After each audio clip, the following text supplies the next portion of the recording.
Hello YouTube, I'm your Huckleberry, and this is the Ruike P801.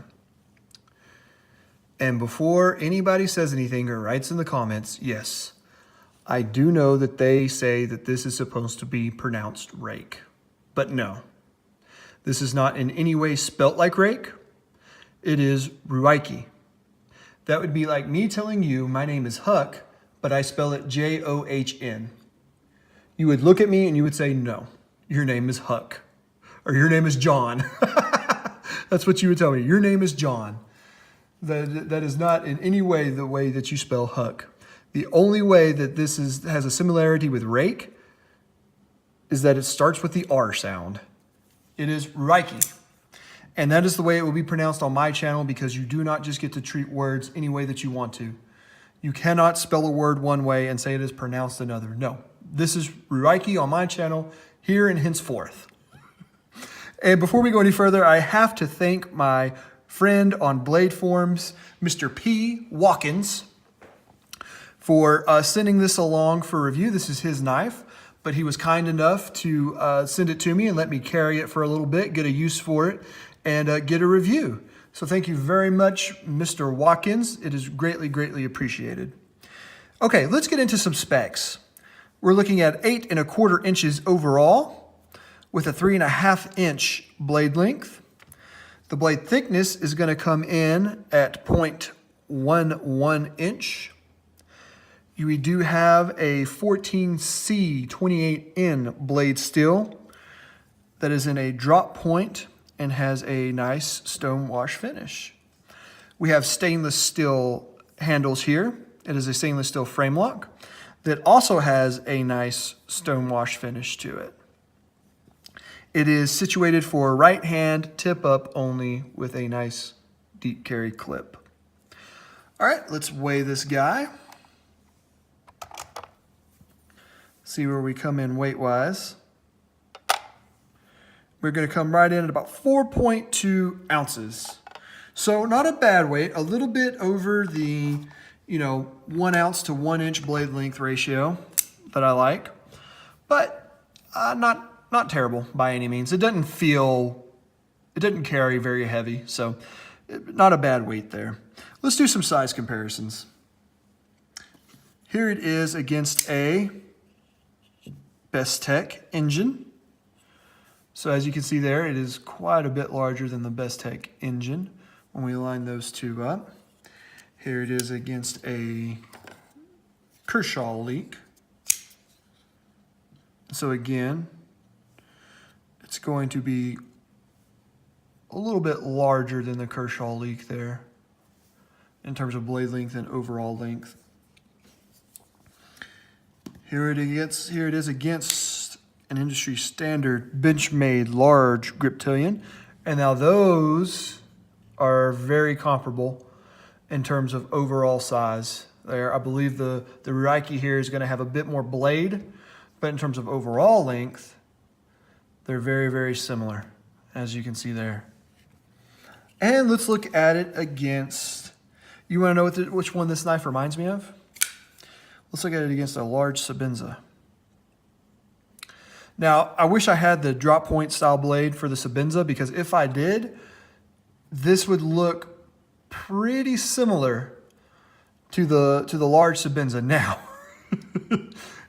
is this in any way, shape, or form close in terms of quality, of fit and finish, all those other things that a Sabenza is? No. But is this thing only $30, whereas this is $400? Yes. And so if you are looking, if you like the look of a Sabenza but do not want to pay $400, maybe look at the P801. Because I think you're going to get a very similar look without, paying anywhere near $400. So maybe that works for you.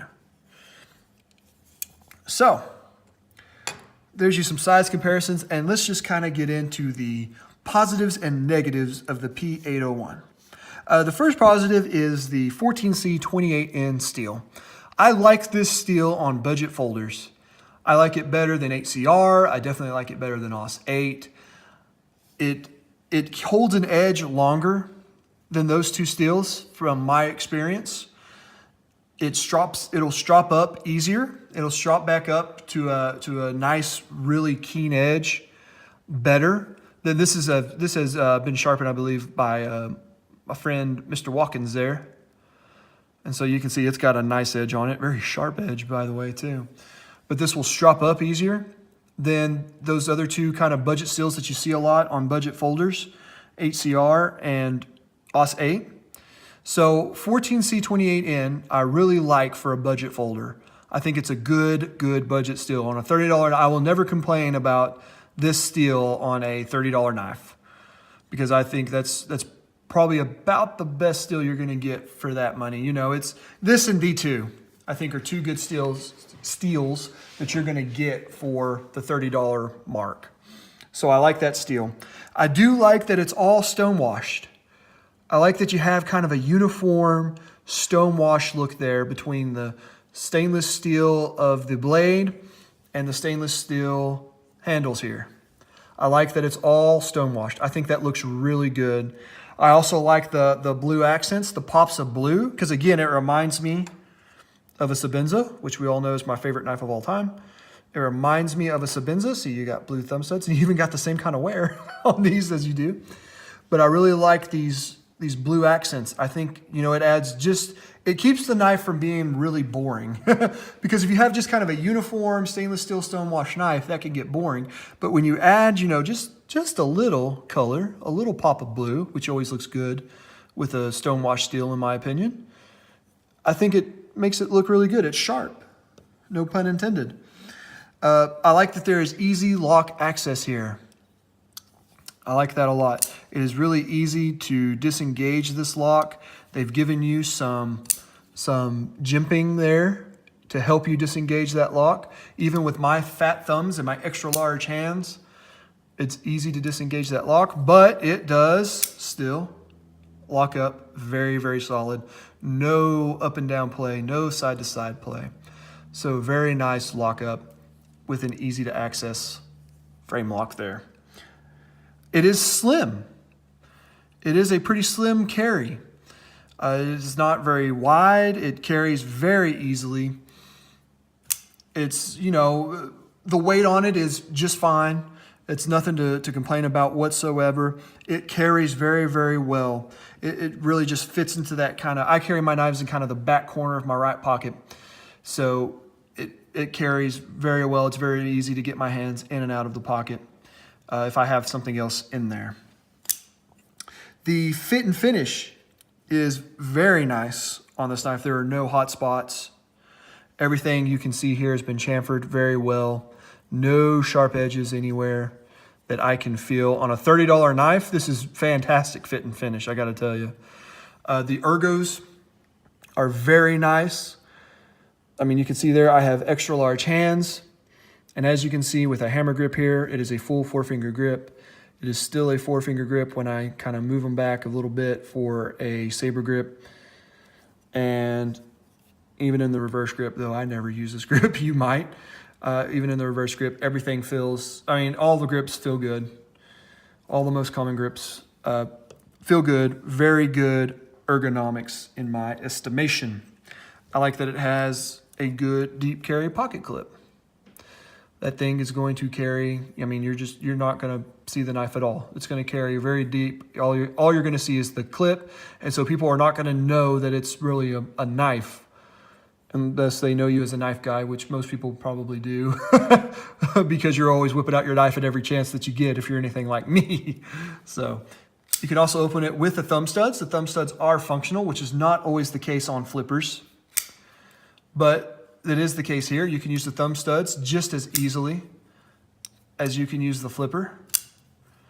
So that is very nice. The jimping up top, while not the greatest, it's still good enough that I can't call it bad.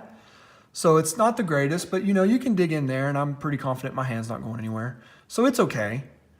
It's okay. I wouldn't call it good per se, but I would call it okay. It is slicey. It does come with that full flat grind. It starts up top and comes all the way down. So it is a good slicey knife with that 14C28 in steel, which can take a very nice edge. You can get this guy to be very slicey and take care of all your slicing needs. It is on bearings, which is really, really good. As you can kind of see there, it's on bearings. That's really good for a $30 knife. The fact that you get bearings, which makes it smooth opening and closing, that's very nice for $30. Okay, so that's gonna kind of finish up the pros there. Let's talk about some of the drawbacks, and there aren't many. I mean, and this is me kind of nitpicking here.